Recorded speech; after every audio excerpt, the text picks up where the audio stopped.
পুৰা মাল গৰম হৈ আছে।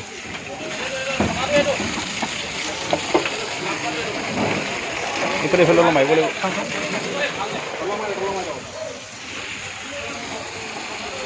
পানী গৰম হৈ আছে। এই ইটা পুৰা গৰম হৈ আছে।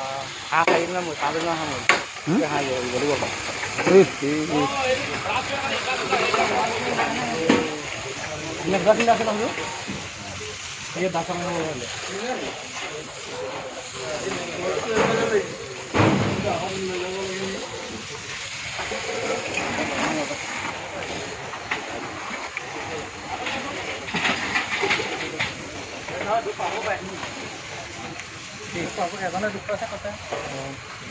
চিন্তা দুটা চিন্তা আছিলে, এটা উলিয়ালো নে এটা ফাটিলে।